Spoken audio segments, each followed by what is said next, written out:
من يهده الله فلا مضل له ومن يضلل فلا هادي له أشهد أن لا إله إلا الله وحده لا شريك له وأشهد أن محمدا عبده ورسوله صلى الله عليه وعلى آله وأصحابه ومن تبعهم بإحسان إلى يوم الدين أما بعد.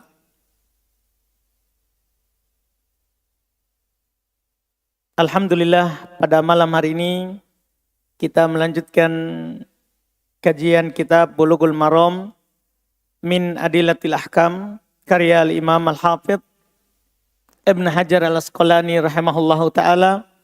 Malam hari ini kita majelis ke-26 di pembahasan kitab ini dan masih di pembahasan bab qada'il hajah, bab adab seputar buang hajat. Dan malam hari ini insyaallah ta'ala pertemuan terakhir untuk bab ini. Karena tersisa 4 hadis. Insyaallah kita selesaikan. Kata beliau rahimahullahu ta'ala di hadis nomor 102 sekaligus 103 kalau di bab buang hajat nomor 17-18. Kata beliau rahimahullah, wa an Abi Hurairah radhiyallahu ta'ala anhu qala Rasulullah sallallahu alaihi wa alihi wasallam istanzihu minal baul fa inna amata adabil qabr minhu. Rawahu Daruqutni walil Hakim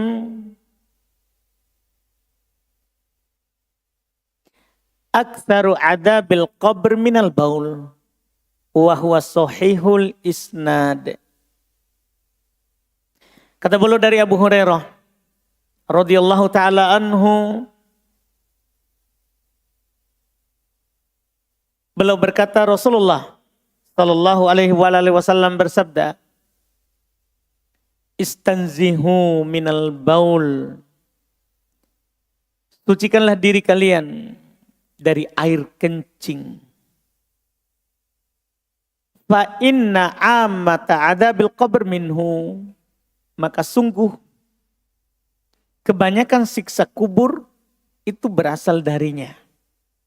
Kata beliau rawahu Daruqutni, riwayat Imam Ad-Daruqutni, walil Hakim, dalam riwayat Imam Al-Hakim, aktsaru adabil qabr minal baul, kebanyakan siksa kubur itu disebabkan tidak membasuh air kencing, tidak berbersih dari kencing. Kata beliau sahih sanadnya. Hadits ini sumbernya riwayat Imam Ad-Daruqutni di jilid 1 nomor 128 dan Al-Hakim jilid 1 183. Derajat hadits, lafaz pertama yang benarnya mursal, ucapan tabi'in. Itu lafaz yang di atas. Istanzihu minal baul. Berbersihlah. Sucikan dirimu dari kencing. Ini yang benarnya di hadits yang mursal, bukan ucapan Nabi, bahkan bukan ucapan dari Abu Hurairah. Ini adalah mursal, ucapan tabi'in. Siapa yang berkata? Seperti yang disebutkan, dikatakan oleh Al-Imam Ad-Daruqutni sendiri. Jadi Imam Daruqutni meriwayatkan dan beliau jelaskan. Ini hadits mursal. Dan dalam sanadnya terdapat Muhammad ibnu Sabbah. Dia tidak dikenal, majhul, artinya dhaif. Lafadznya mursal terus dhaif. Adapun lafadz kedua, ini walil Hakim dan beliau katakan sanadnya sahih. Lafadz yang kedua sahih. Disahihkan oleh Imam Al-Hakim dan Imam Al-Bukhari juga sahihkan. Imam Abu Hatim dan Ad-Daruqutni menguatkan hadits ini mauquf, ucapan sahabat. Makanya sebenarnya seandainya kita berandai saja, seandainya Al-Hafidh Ibn Hajar menyebutkan hadits yang ada di Bukhari Muslim. Di Bukhari Muslim jelas-jelas sahih bahwa Nabi SAW marro bi kubroin. Nabi lewat di 2 kuburan. Iya, ini Bukhari Muslim. Seperti yang disebutkan oleh para ulama lain di bab wajibnya kita beristinja. Wajibnya kita cebok dari kencing, apakah dengan air atau batu. Ada hadits, tidak diragukan sahihnya daripada ini yang ada di kitab ini. Iya. Itu di hadits Bukhari Muslim bahwa Nabi pernah lewat di 2 kuburan. Dan Nabi berkata, innahuma la yu'adzaban wa ma yu'adzaban fi kabir.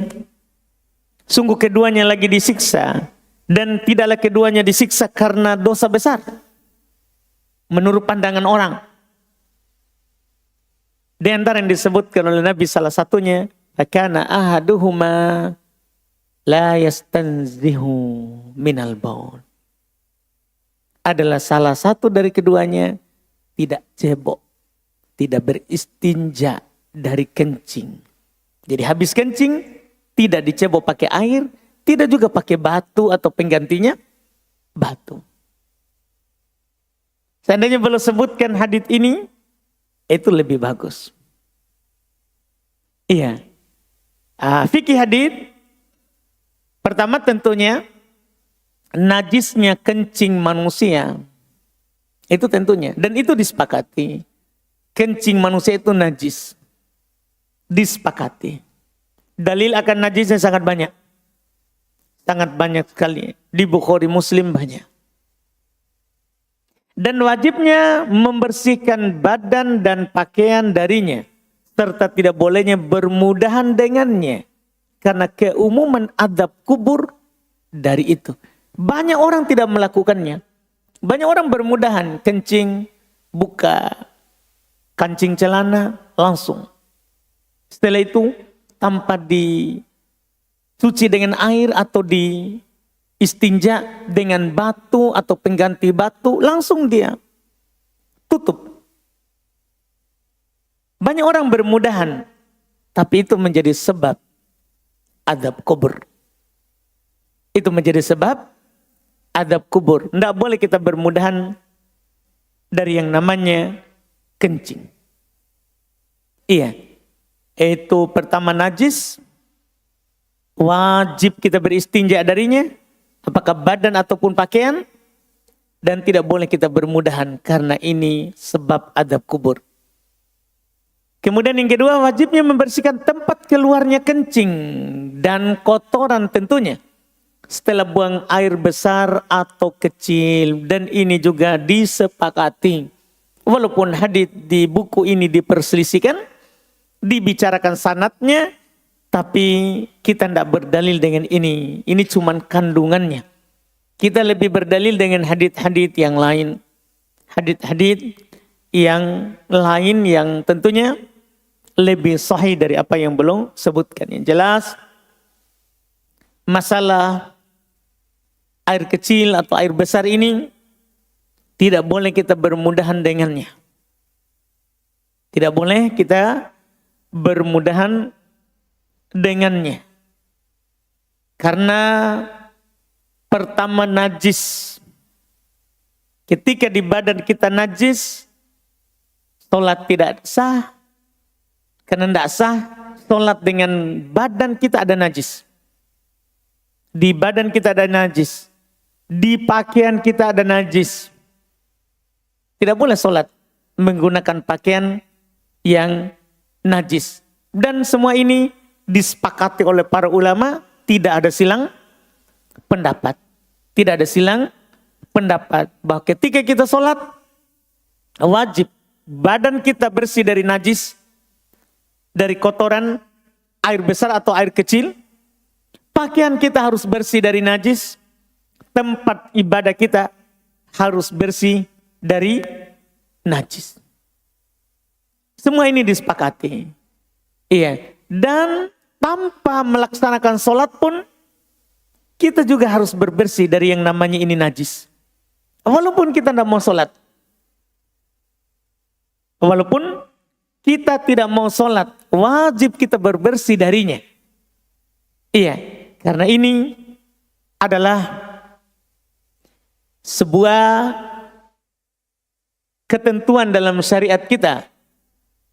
Sebuah ketentuan dalam syariat kita bahwa ketika kita buang air kecil ataupun air besar, wajib beristinja dengan air. Kalau tidak ada air, maka wajib kita beristijmar dengan batu. Dengan batu. Tidak ada alasan untuk tidak beristinja atau beristijmar. Karena syariat telah mengatur, tidak ada air, batu. Iya. Atau bahkan sebentar nanti kita akan sebutkan, boleh kita memilih batu atau air. Walaupun ada air, boleh pakai batu. Walaupun nanti diperselisihkan oleh para ulama, mana yang utama. Sebentar kita akan baca haditsnya.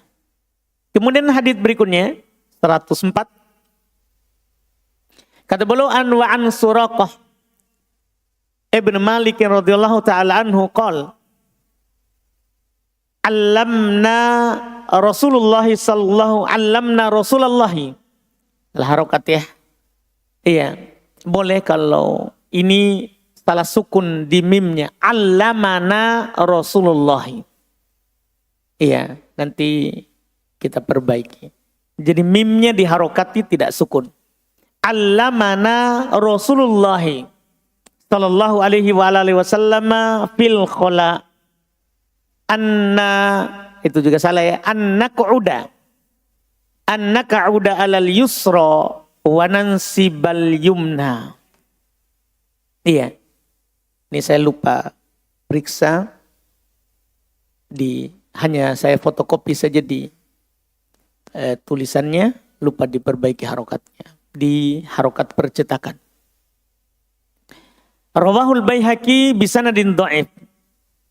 Kata beliau dari Suraqah Ibn Malik radhiyallahu taala anhu, beliau berkata, allamana Rasulullah. Rasulullah mengajarkan kami. Rasulullah sallallahu alaihi wasallam mengajari kami fil khala, cara buang air besar. Cara buang air besar. An-naq'uda 'alal yusra wa nansibul yumna. Agar kami duduk di atas kaki kiri, maksudnya bersandar dan bertumpu dengan kaki kiri, dan merentangkan kaki kanan. Jadi kaki kanan direntangkan, kita duduk bersandar dengan kaki kiri ketika buang air. Iya, tapi tidak usah berdalam-dalam dengan ini. Karena kata beliau riwayat Al-Baihaqi dengan sanad yang dhaif. Jadi tidak perlu dipraktikkan. Iya, diriwayatkan oleh Imam Al-Baihaqi dengan sanad yang lemah. Sumber hadits ini riwayat Imam Al-Baihaqi di jilid 196. Derajat hadits dhaif jiddan. Sebagian ulama mengatakan ini hadits palsu. Ini hadits palsu, dhaif jiddan, lemah sekali, mungkar. Iya. Dalam sanadnya terdapat Muhammad bin Abdurrahman, tidak dikenal, dan dua rawi yang lain tidak dikenal. Jadi ada 3 cacat. Iya. Dalam haditsnya. Adapun biografi Suraqah, sahabat yang disebutkan, beliau adalah Suraqah ibnu Malik ibnu Ju'shum Abu Sufyan. Beliau wafat pada tahun 24 Hijriah. Fikih hadits, mayoritas ulama menganjurkan untuk buang air dengan cara yang disebutkan dalam hadits. Itu aneh ya. Cuman mereka tidak berdalil dengan hadits itu. Mereka berdalil dengan maslahat. Katanya kalau duduk seperti itu, bertumpu dengan kaki kiri, ya dalam ketika buang air, ya tentunya di WC yang bukan WC Duduk ya, WC apa ini? Jongkok. Iya. Katanya lebih mudah untuk keluar itu kotoran. Duduk seperti itu. Kaki kanan dibentangkan, terus bersandar dengan kaki kiri saja. Katanya nanti kalau miring pantatnya, mohon maaf, lubang pantat agak terbuka. Terus juga katanya lambung kotoran itu kan di samping, di sisi kiri. Iya, sehingga katanya akan tertekan dengan kaki kiri dan kaki kanan dibentangkan membuat terbuka. Itu katanya memudahkan untuk keluar semua itu kotoran. Memudahkan keluar semua itu kotoran. Al-muhim mayoritas menganjurkan itu karena maslahat. Karena mereka tidak pakai hadits ini. Kalau kita lihat mayoritas mereka bilang tidak dipakai dalil yang ada di hadapan kita. Dikarenakan haditsnya dhaif jiddan, tidak bisa naik ke derajat hasan. Tidak bisa naik ke derajat hasan. Iya, dan sebagian ulama lain ada yang menganggap bahwa ini bid'ah. Tidak dituntunkan. Sebagian ulama lain bahkan mereka mengatakan mana yang seorang itu anggap mudah saja dalam buang air. Ya, dalam buang air disebabkan hadits dhaif. Ketika haditsnya dhaif, maka tidak bisa kita katakan ini mustahab, ini sunnah. Iya, adapun pemikiran katanya mayoritas ulama itu maslahat supaya mudah keluar, itu kan mudah bagi sebagian orang, susah bagi sebagian orang. Maka hal itu tentunya tidak bisa dijadikan sebagai dasar pijakan utama dalam menentukan bahwa ini dianjurkan atau tidak. Ini dianjurkan atau tidak. Kemudian hadits berikutnya.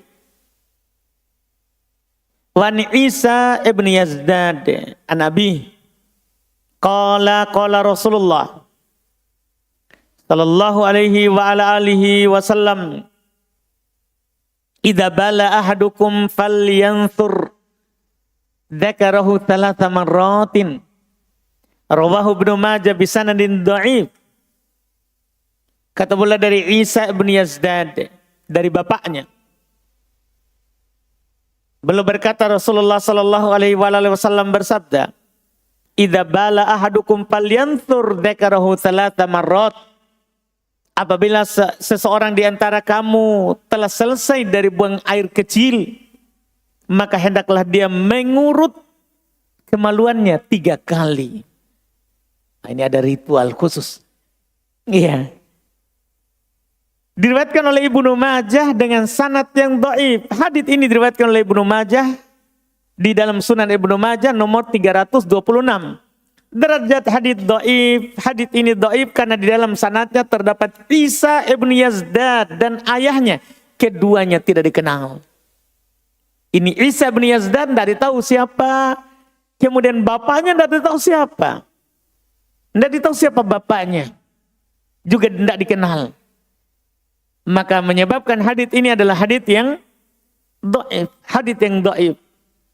Tapi fikih hadits dengan hadits ini mayoritas memandang disunahkan mengurut kelamin. Jadi saya menukili pendapat mayoritas. Mengurut kelamin setelah selesai kencing. Tentunya bagi laki-laki ya. Karena perempuan tidak ada yang mau diurut. Iya. Jadi ini dibilang. Makanya di lafaz hadits dzakaroh. Dzakar itu untuk kelamin laki-laki. Kalau kelamin perempuan beda bahasa Arabnya. Beda bahasa Arabnya. Iya. Jadi dengan hadits ini mayoritas memandang disunahkan mengurut kelamin setelah selesai kencing. Ini mayoritas. Cuman dibantah oleh Ibnu Taimiyah dan selainnya. Ibnu Taimiyah menganggapnya bid'ah. Dan diingkari oleh Ibnul Qayyim. Pertama, hadits dhaif. Kita membangun hukum syar'i sunnah. Kalau haditsnya apa? Makanya Ibnu Taimiyah rahimahullah ta'ala mengatakan bid'ah kalau ada orang setelah kencing mengurut kelaminnya. Bid'ah kalau kita anggap sunnah maka itu adalah bid'ah. Dan diingkari oleh Ibnul Qayyim karena tidak adanya dalil yang sahih. Dan juga menyebabkan was-was. Nanti kita kalau suatu ketika tidak urut, kita was-was. Wah, sudah keluar semua enggak tadi atau belum? Was-was, muncul penyakit keyakinan dan akan merusak saluran kencing. Kata para ulama, ya, ini merusak saluran kencing dan berdasarkan penelitian dokter bahwa sering mengurut kelamin ketika sudah kencing itu nanti akan menyebabkan penyakit yang bernama salsul baul. Salsul baul. Keran kencing rusak. Seperti keran air. Antum kalau di keran air ini di JF, wudu, cuci tangan, tutup. Mau cuci kumur-kumur, buka lagi, bertutup lagi. Itu akan merusak keran air. Itu akan merusak keran air. Sama juga ini dengan keran air tak. Kalau sering diurut, itu akan rusak. Akhirnya nanti tidak bisa lagi kita tahan kencing. Setiap ada minuman langsung mengalir. Kenapa? Karena airnya sudah rusak. Nah, ini menyebabkan doror. Dan syariat kita secara umum, kata Nabi SAW, la doror wala diror. Tidak boleh membahayakan diri sendiri dan tidak boleh membahayakan orang lain. Ini tidak dibolehkan. Makanya mengurut kelamin setelah kencing ini tidak disunnahkan. Ini tidak disyariatkan. Karena memang tidak ada dalil yang sahih, itu pertama. Kalaupun sahih, ketika ada doror, tidak boleh kita lakukan. Jika pun sahih, tapi ketika ada doror, tidak boleh kita lakukan. Makanya apa yang dikatakan oleh Ibnu Taimiyah itu lebih bagus. Dan ini juga yang dipegang oleh para ulama sekarang ini. Para ulama sekarang ini. Asy-Syaikh Ibnu Taimiyah di dalam kitab Fath Dzil Jalali wal Ikram Syarah Bulughul Maram juga belum menegaskan ini tidak boleh dilakukan. Juga di Tashil Al-Ilmam Syarah Bulughul Maram juga Syekh Shalih Al-Fauzan belum mengatakan tidak. Ini tidak disyariatkan. Ini tidak disunnahkan untuk mengurut kelamin setelah kita buang air kecil. Iya, sebagaimana juga para ulama menjelaskan tidak disunnahkan, tidak disyariatkan seorang itu habis setelah buang air besar untuk memasukkan jarinya ke lubang duburnya. Tidak juga disyariatkan. Itu menyebabkan nanti penyakit bawasir, ya, penyakit ambeien. Tidak dibolehkan. Itu tidak dibolehkan. Iya, karena ada dorornya. Kemudian hadits berikutnya.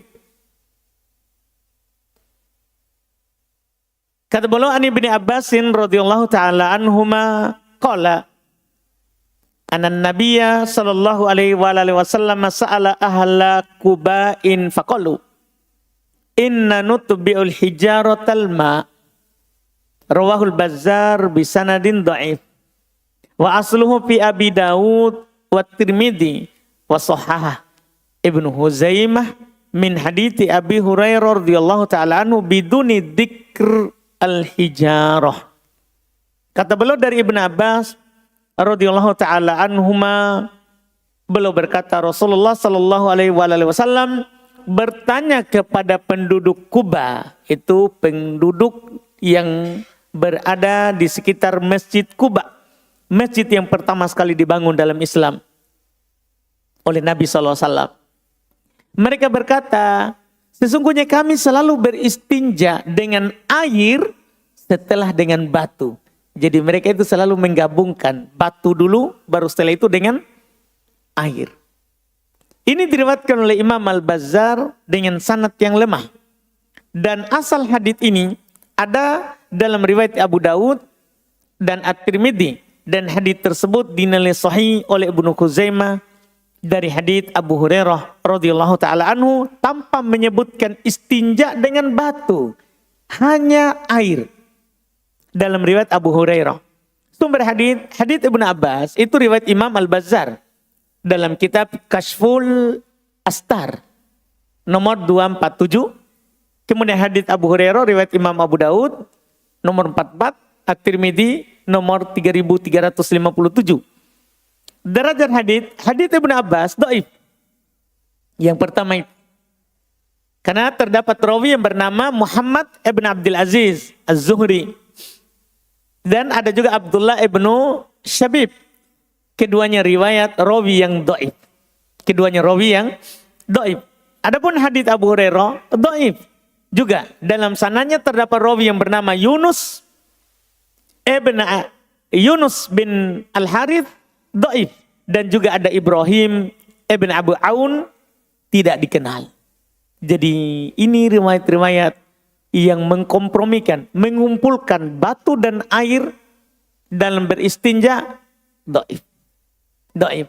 Tapi sudah cukup sebenarnya riwayat-riwayat yang telah lewat bahwa Nabi beristinja dengan air, Nabi beristinja dengan batu, tapi terpisah. Di sini ini ada penutup. Ini adalah hadits penutup. Masalah dikumpulkan batu dengan air. Setelah batu pakai air.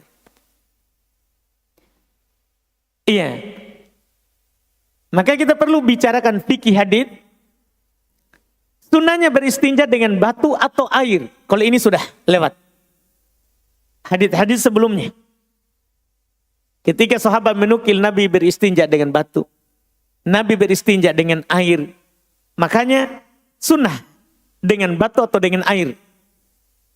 Dan menurut mayoritas lebih utama dengan air. Kalau mayoritas memilih lebih utama dengan air daripada batu. Dengan alasan lebih membersihkan.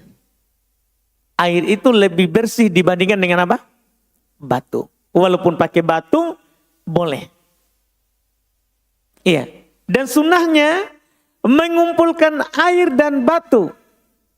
Cuman kita tidak berdalil dengan hadits tadi. Artinya kalau kita sudah beristinja dengan batu, sunnah setelahnya kalau kita sudah pulang ke rumah misalnya, kita buang air besar di gunung. Tidak ada air.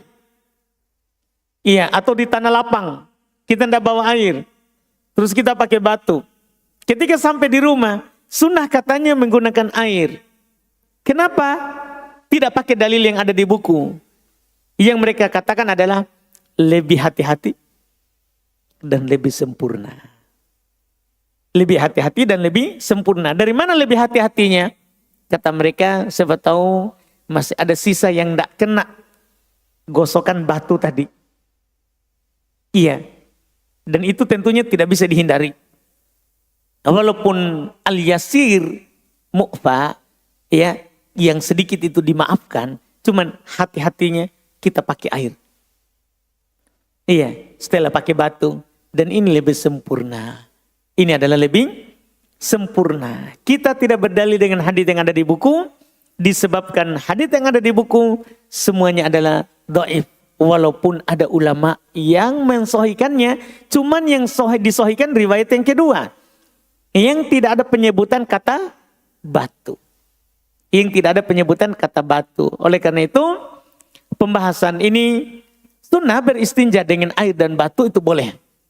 Air ataupun batu boleh. Cuman kalau ditanya mana yang lebih utama? Air. Apakah sunnah dikumpulkan air dan batu? Ada yang mengatakan, dan ini pendapat mayoritas juga, sunnah mengumpulkan air dan batu karena alasan lebih hati-hati dan lebih sempurna. Alasannya lebih hati-hati dan lebih sempurna. Selesai bab buang air. Setelahnya adalah babu al-ghusli wa hukmil junub. Bab tentang mandi dan hukum seputar junub. Nah ini kita ambil pertemuan akan datang insyaAllah. Kan itu bab yang baru. Kita cukupkan dulu. Alhamdulillah. Apa Ustaz, bagaimana cara menasehati teman yang punya utang untuk membayar utangnya, walaupun utangnya sedikit. Nih, pertama kita daripada kadang kita sampaikan hadits dia anda amalkan, tagih saja, tagih saja, karena hak ya daripada seorang yang memberikan pinjaman untuk menagih. Dan orang yang punya utang wajib bayar kalau dia mampu.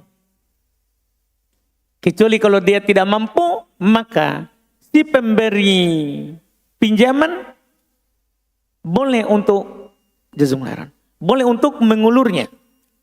Si pemberi pinjaman boleh mengulurnya. Dan setiap dia ulur maka dia dapat sedekah senilai dengan yang dia pinjamkan. Kemudian si peminjam tidak boleh sengaja undur dengan alasan pasti dia akan beri kemudahan. Ikhwaji, akhwatji. Datang ditagih, masa ikhwah begitu? Datang tagih, masa akhwat begitu? Sengaja undur, padahal dia mampu bayar, tapi karena ikhwah, karena akhwat, maka dia sengaja undur. Maka kita ingatkan kepadanya dengan hadits Nabi SAW mimbab iqamatil hujjah, dalam bab menegakkan hujjah dan menasehatinya.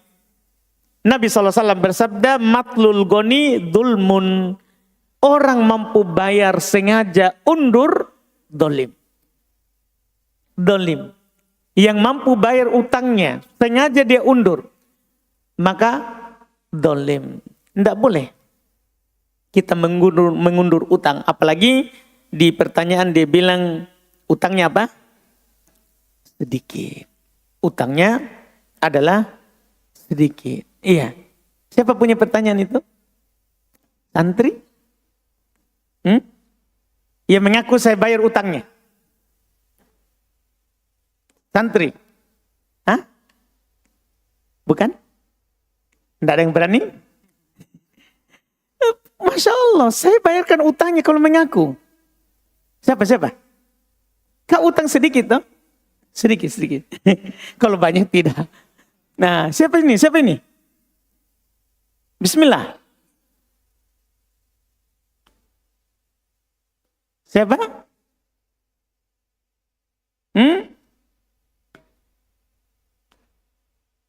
Tidak ada ya? Baiklah. Kenjin ini. Iya.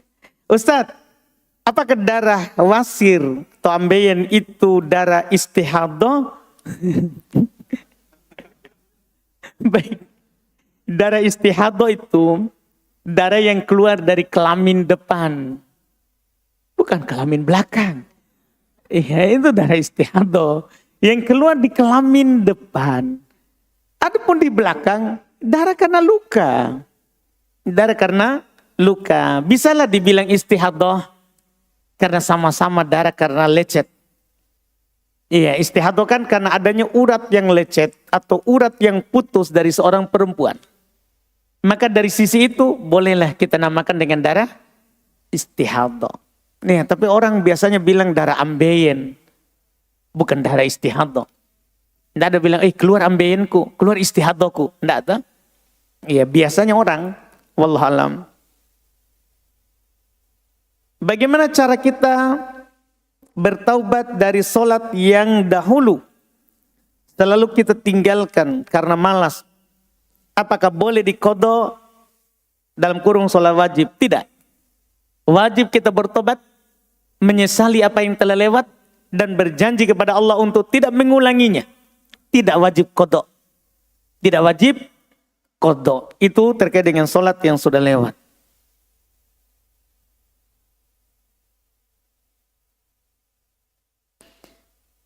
Apa Ustaz? Apa hukum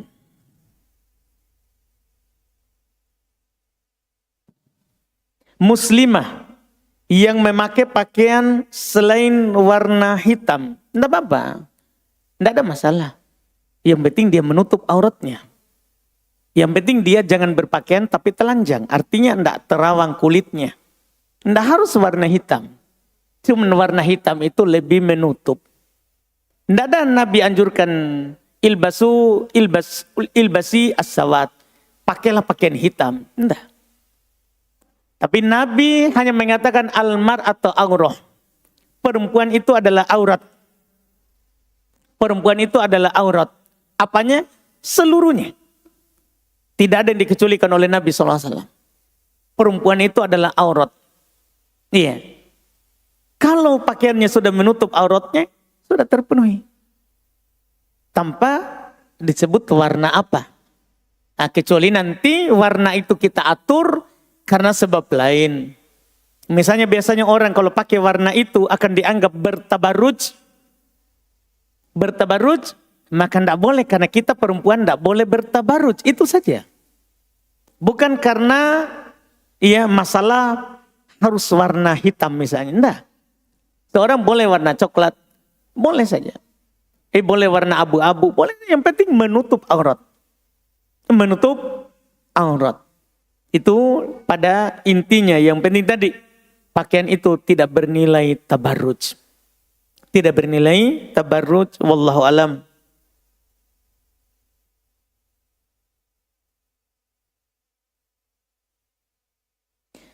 Bagaimana dengan air madi yang ada di pakaian tapi sudah kering? Apakah boleh hanya dipercikan air dari pakaian yang kena air madi? Boleh. Dan kalau kita mencuci tempatnya itu karena kita tahu, itu lebih bagus. Karena madi najis, tidak sama dengan mani. Tidak sama dengan mani. Mani tidak najis. Mani tidak najis sehingga bisa dikerik saja. Aisyah radhiyallahu ta'ala anha belum melihat di pakaian Nabi yang mau belum pakai sholat, ada madi yang sudah kering. Ada mani yang sudah kering. Maka belum kerik saja, tidak dicuci. Adapun madi, maka dicuci. Kalau memang dia adalah orang yang suka maddaan, selalu keluar madi, diringankan, bisa dipercikan saja. Bisa dipercikan saja, wallahualam. Kita adzan dulu.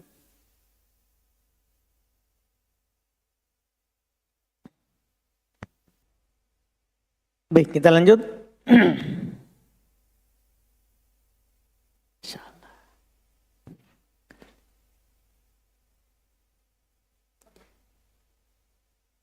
Sini saya ada pertanyaan. Saya yang sekarang berada di atas sunnah. Dan saya khawatir ketika pulang di kampung. Rasanya tidak cukup bekal untuk terus istiqomah karena banyak hal, adanya teman-teman dekat yang dulu belum kenal sunnah dan lingkungan tempat tinggal yang buruk. Apa yang harus saya lakukan? Iya, yang harus kita lakukan, kita jaga agama kita. Kita hijrah. Kita tidak pulang kampung dulu sampai kita punya bekal yang kuat. Sampai kita bisa mewarnai, tidak diwarnai oleh yang lain. Iya, kita bersabar di atas hal tersebut. Itu lebih bagus dan lebih baik daripada kita pulang, nanti kita rusak dengan lingkungan atau dengan teman, kita terpengaruh lagi. Ya, kita tidak bisa istiqomah, maka kita tinggalkan tempat, tinggalkan sebab yang membuat kita tidak istiqomah kepada tempat yang bisa kita beristiqomah. Bisa kita beristiqomah. Wallahualam.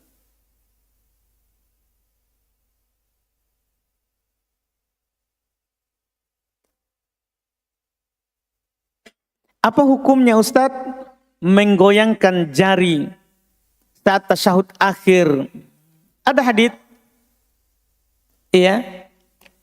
dalam hal tersebut bahwa Nabi sallallahu alaihi wasallam ketika tasyahud belum menggerakkan jarinya, dari hadits Ibnu Umar.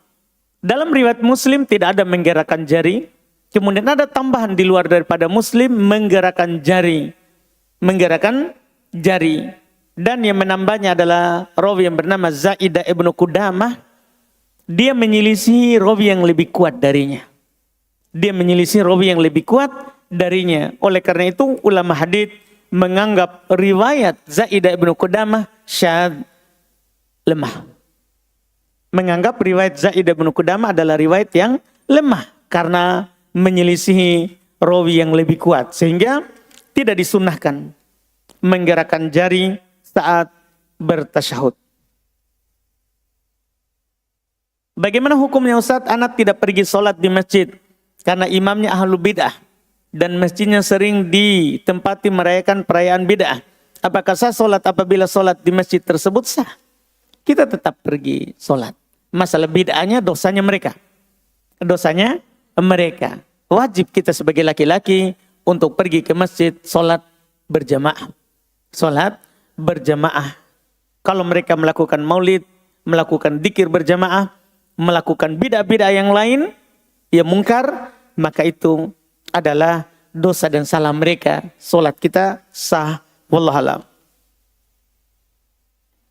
Apakah membaca bismillah di awal wudu itu bisa dikatakan bahwa dalilnya itu kias dengan hadits Nabi mencintai perkara yang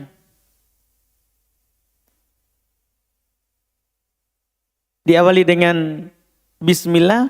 Tidak, dalilnya bukan kias. Dalilnya adalah dalil isyarat namanya.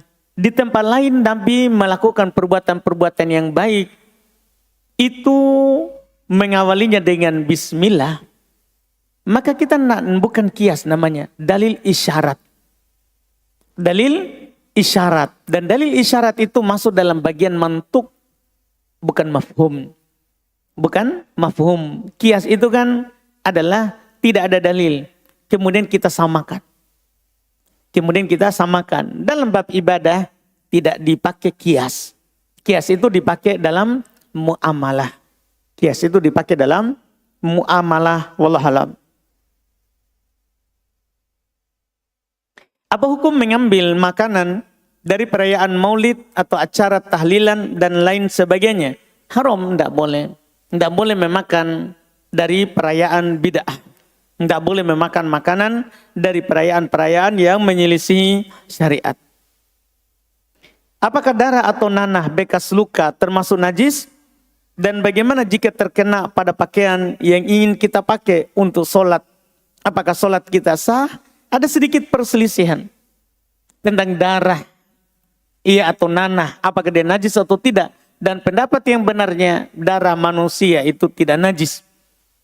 Dengan dalil bahwa Nabi SAW merawat para sahabat yang terluka di perang Uhud di masjid.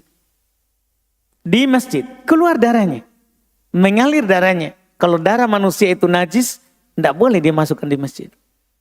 Tidak boleh dimasukkan di masjid. Dan itu yang benarnya insya Allah, bahwa darah manusia itu tidak najis.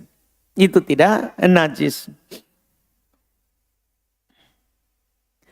Apa Ustaz ini tentang waktu larangan sholat, yaitu setelah asar menjelang maghrib. Satu, kapankah batas waktu berakhirnya asar? Jika karena lalai dan baru ingat bahwa belum melaksanakan sholat asar, tapi sholat tidak lama lagi adzan maghrib, sudah tidak lama lagi adzan maghrib, apakah masih bisa sholat? Kalau kita lupa, bahkan adzan maghrib pun masih bisa kita sholat. Kalau lupa, iya. Adapun kita sengaja akhirkan, maka tentunya tidak dibolehkan. Akhir waktu asar adalah ketika waktu maghrib itu masuk, yaitu bulatan matahari itu sudah tidak ada di atas permukaan laut. Bulatan matahari sudah tidak ada di atas permukaan laut, maka berakhirlah waktu asar. Berakhirlah waktu asar, artinya sudah adzan maghrib. Karena adzan maghrib itu akan masuk ketika bulatan matahari itu hilang di atas permukaan laut. Iya, itu akhir dan awal, akhir waktu asar dan awal waktu maghrib.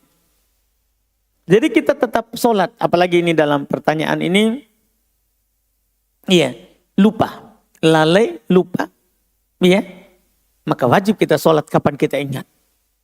Bagaimana jika masuk masjid dan waktunya menjelang maghrib? Apakah kita bisa melaksanakan sholat sunat tahiyat masjid? Bisa. Sholat tahiyat masjid itu kan sholat dawatul asbab. Solat yang memiliki sebab tidak berlaku waktu terlarang. Saya ulangi, solat tahiyat masjid itu kan adalah solat dawatul asbab. Solat yang memiliki sebab, yaitu sebab tahiyat masjid, masuk masjid. Masuk masjid. Walaupun di waktu terlarang, boleh kita melakukannya. Boleh kita melakukannya. Apakah nazar itu dibenci karena dianggap pelit? Karena nanti dia beramal karena ada sesuatu yang dia inginkan. Betul. Nabi yang mengatakan begitu. An-nadar yastakhriju innama yastakhriju minal bakhil. Nazar itu hanya mengeluarkan orang dari kekikiran. Makanya Syekhul Islam Ibnu Taimiyah rahimahullahu taala belum berpendapat haram bernadar. Sampai seperti itu. Haram bernadar. Tapi kalau kita sudah bernadar, wajib kita tunaikan. Wajib kita tunaikan. Wallahualam. Pada saat sholat jenazah, takbir 1, 2, 3, 4, 5. Oh sampai 5 ya. Apa yang dibaca Ustadz? Karena saya belum pernah sholat jenazah yang sesuai sunnah. Masya Allah. Pertama, yang disepakati di masa-masa terakhir sahabat, ya, mereka mengatakan bahwa sholat jenazah itu 4 kali takbir, tapi boleh 5.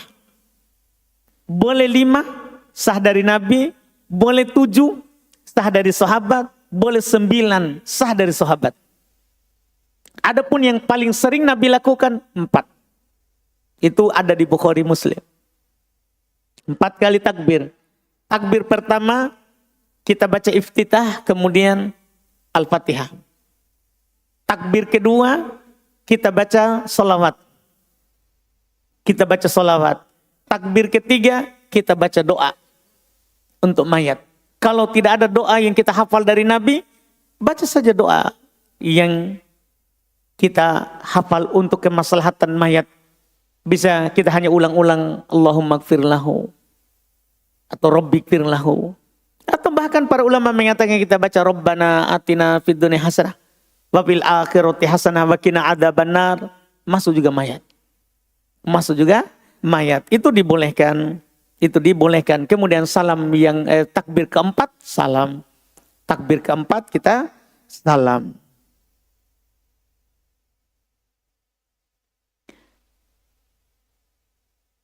Assalamualaikum Pak Ustadz, izin bertanya. Saat ini ana sedang ta'aruf dengan seseorang ikhwan. Berarti akhwat ya. Dan dia melarang ana untuk tidak suka keluar malam. Aduh, siapa juga dia ini ya. Karena beberapa bulan lagi insya Allah kami menikah. Katanya sedang ta'aruf. Ini bertentangan ini. Ini sudah lamar namanya ini. Iya. Katanya beberapa bulan lagi insya Allah kami akan menikah.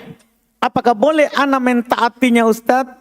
Sedangkan ia belum menjadi suami ana. Saya juga heran. Kenapa dia pergi mengatur-ngatur anaknya orang? Kan belum. Iya. Jangan pergi atur-atur. Itu masih haknya bapaknya. Masih haknya bapaknya. Kalau kita ke bapaknya, bisalah. Pak.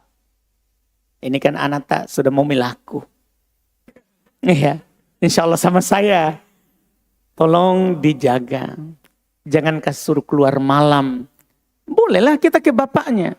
Adapun kita belum apa-apa sudah perintah. Iya, ini siapa Ki? Iya, ini jangan dulu begitu. Iya, jangan dulu terlalu menekan. Belum tanggung jawab tak. Untuk itu. Belum tanggung jawab tak untuk hal tersebut. Kalau saran bolehlah. Saran. Bedakan saran sama menyuruh. Iya, beda. Wallahualam. Semoga dimudahkan segera menikah.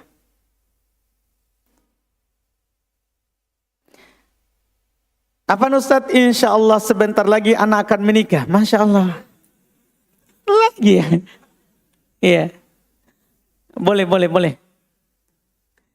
Semoga semua dimudahkan untuk segera menikah. Sebentar lagi anak akan menikah, tapi dijodohkan oleh orang tua.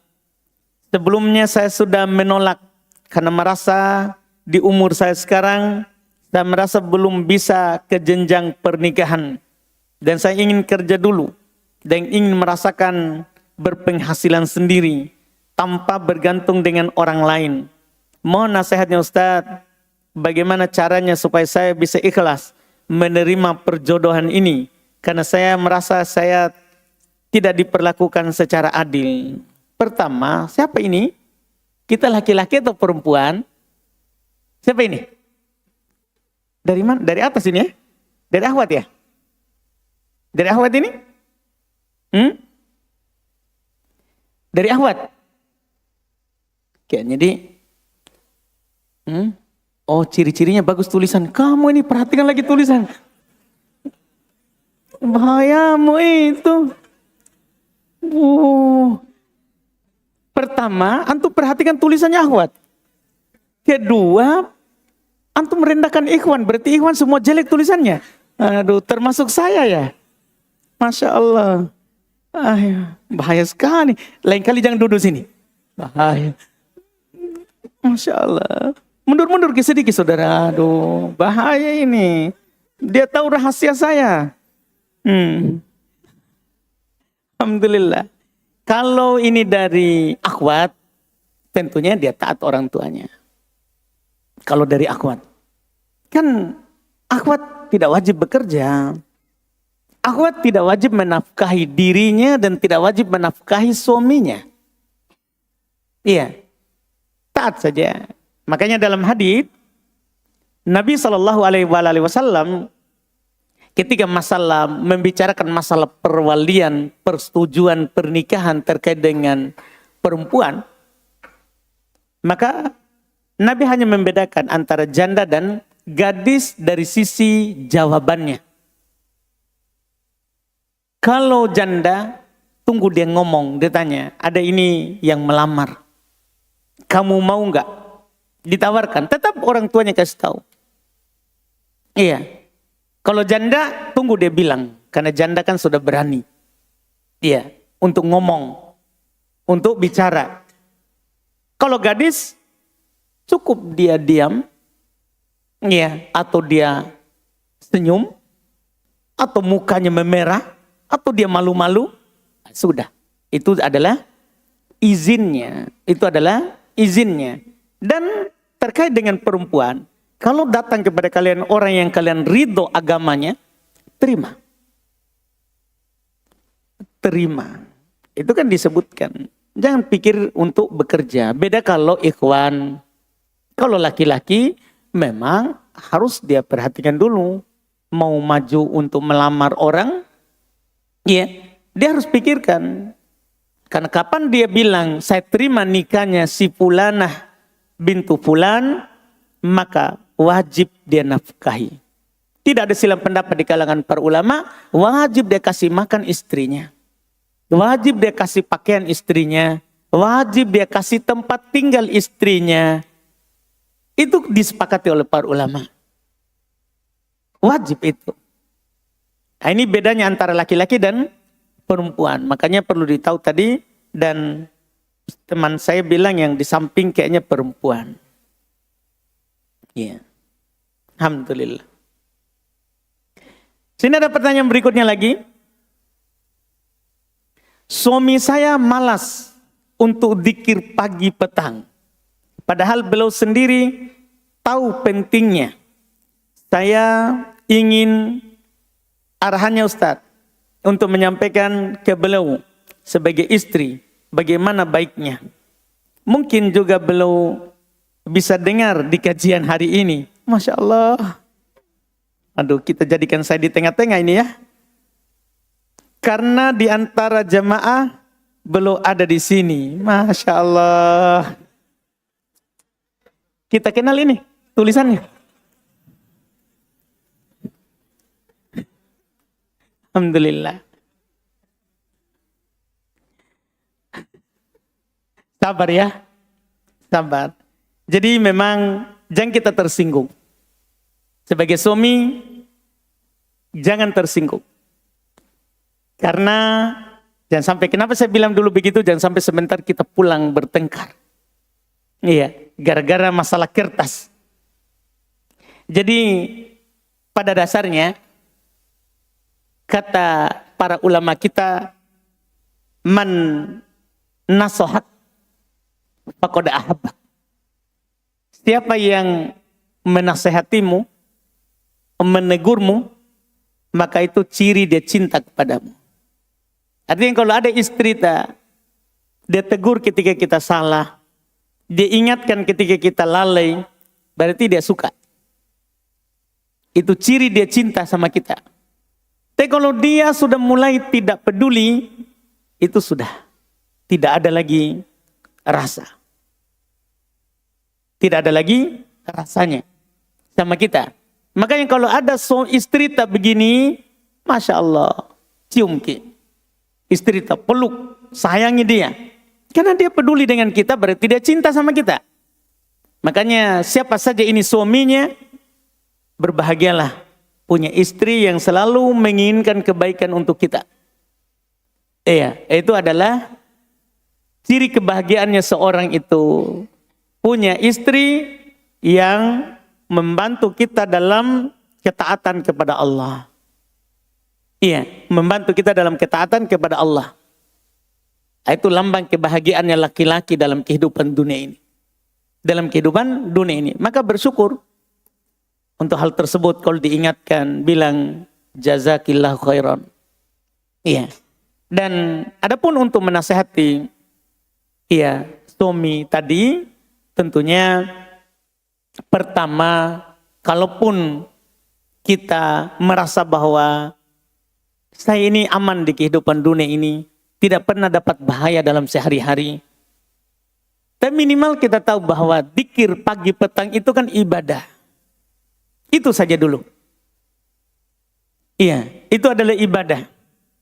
Dan kalau itu adalah ibadah, maka kita akan mendapatkan pahalanya di dunia ini sebelum akhirat.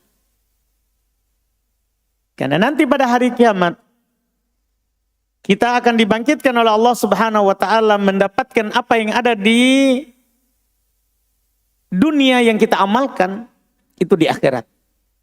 Kata Allah, yauma tajidu kullu nafsin ma 'amilat min khairin muhdara.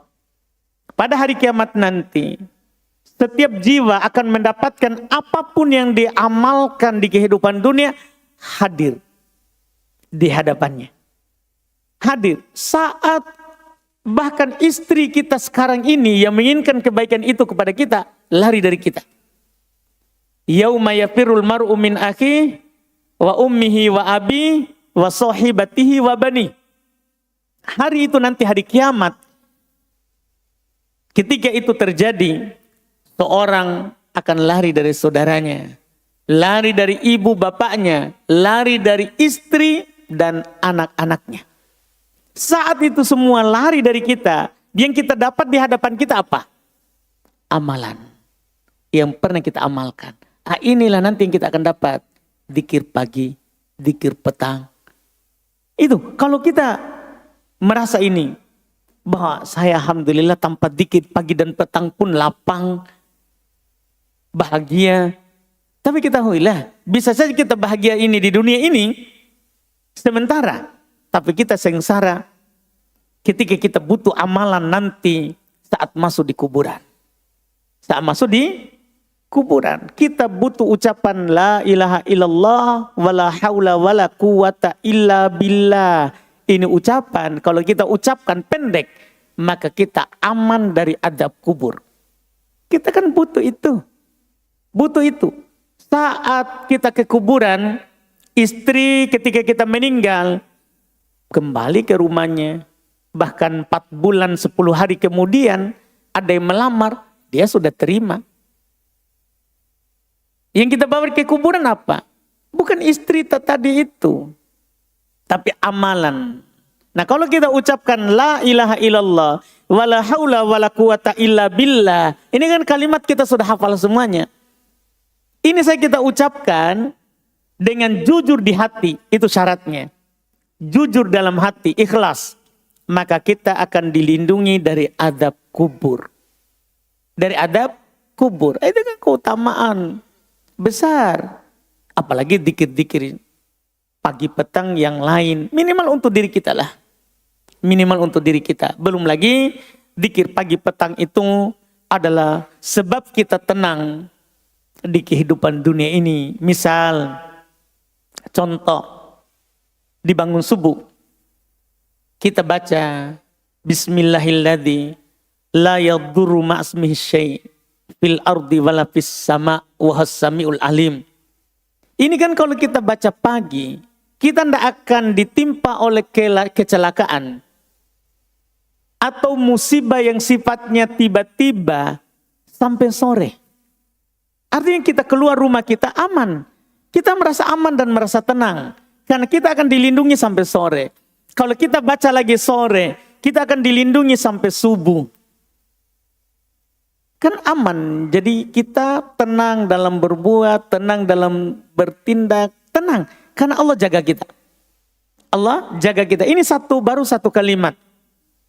Belum lagi kalau sorenya kita baca a'udzubika, kita tambah a'udzu bikalimatillahi tammat min syarri ma khalaq. Ini kan kalau kita baca, tidak ada juga yang bisa membahayakan kita dari semua yang Allah cipta. Jin, manusia, hawam, binatang-binatang yang melata. Tidak ada yang membahayakan kita. Tidak ada yang membahayakan kita. Ini kan dalam dzikir. Jadi ada maslahat dunia sebelum akhirat. Tapi kalau itu tidak ada, akhirat kita butuhkan itu. Kita butuhkan itu. Itu wallahualam. Makanya alhamdulillah kalau ada mengingatkan. Di sana ada istri, musuh suami. Ada anak, musuh suami. Kita sebagai suami Allah suruh hindari dia. Hindari dia. Istri yang seperti itu. Ini istri kita Masya Allah. Diingatkan kita untuk dzikir. Alhamdulillah Masya Allah. Iya. Kalau ada yang begitu, sayangnya istri kita. Iya. Jangan biarkan dia menderita sedikit pun. Iya. Karena memang Allah bilang begitu di Quran. Di Quran, kalau kita dapat istri begitu, jangan pernah menyakitinya. Kata Allah, wa in ata'nakum fala tabghu alaihin sabila. Jika dia taat kepada kalian, mengingatkan kalian, maka jangan mencari-cari jalan untuk menyakitinya sedikit pun. Masya Allah, istri kita orang baik, orang bagus.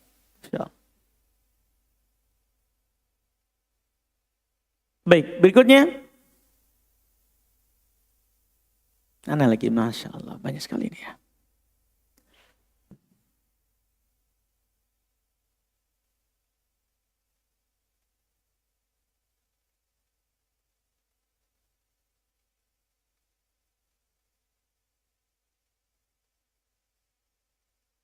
Afwan Ustaz, bolehkah seorang musafir menjamak ta'khir duhur dan asar di waktu maghrib?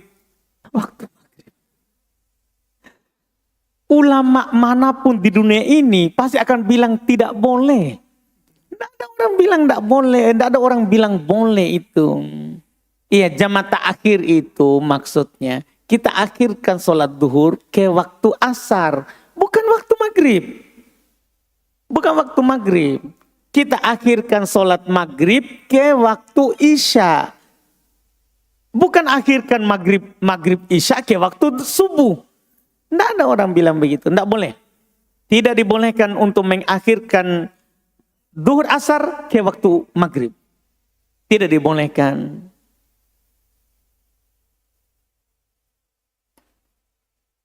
Katanya di mana dalam suatu perjalanan mengharuskan untuk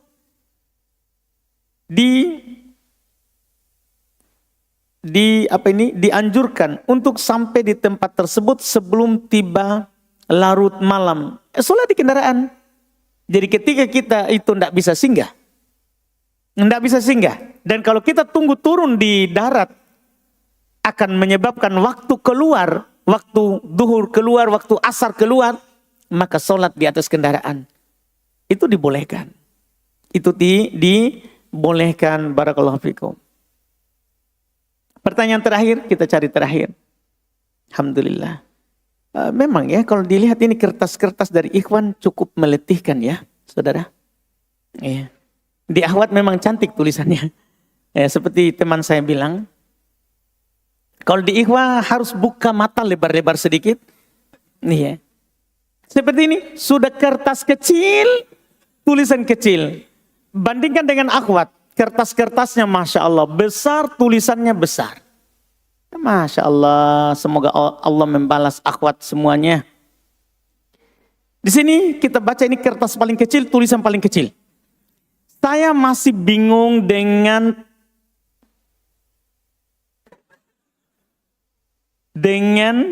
perbedaan dari jin, setan, iblis.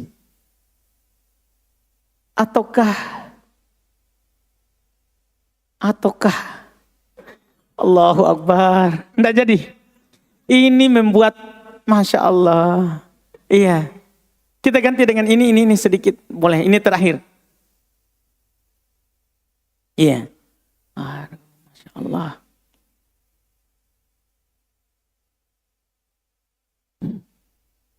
Sama semua memang saudara. Sama semua memang. Laki-laki itu liku-liku sekali. Ini kita usahakan lagi nih, satu. Jika ada orang yang ketiduran dari ba'da subuh sampai ba'da maghrib. Masya Allah. Pingsan ini. Masya Allah. Iya. Tiduran dari ba'da subuh sampai ba'da maghrib.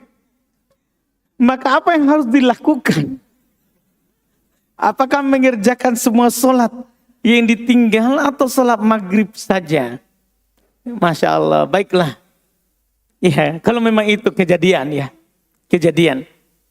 Maka kalau dia bangun pas waktu maghrib, adzan maghrib, maka dia sholat maghrib saja dulu. Setelah sholat maghrib, maka dia sholat yang dia tinggalkan tadi. Berarti duhur sama asar. Dengan niat kodok. Perhatikan ini niatnya. Jadi niat itu terkait dengan masalah sholat. Kan ada adaan, ada kodokan. Ada niat menunaikan sholat. Ini kalau masih di waktu. Ada niat kodok. Mengganti sholat. Ini kalau sudah keluar waktu. Jadi kalau kita sholat maghrib dulu. Kemudian sebentar kita ganti duhur asar. Maka niatnya kodok. Mengkodok sholat duhur, mengkodok sholat asar. Dengan berurut. Duhur dulu, baru asar. Tidak boleh dibalik. Sama dengan tadi kalau kita masih ada waktu untuk mengkodok, waktu maghrib masuk. Kita masih bisa melakukan sholat duhur dan asar baru maghrib. Maka kita harus berurut. Duhur dulu, baru asar, baru maghrib. Kecuali waktu maghrib akan keluar, maka maghrib dulu, baru duhur, baru asar. Itu wallahu alam. Alhamdulillah kita cukupkan. Iya, mudah-mudahan bermanfaat. Insyaallah kita lanjut lagi di pertemuan akan datang. Subhanakallahumma hamdik, asyhadu an la ilaha illa anta astaghfiruka wa atubu ilaik. Assalamualaikum warahmatullahi wabarakatuh.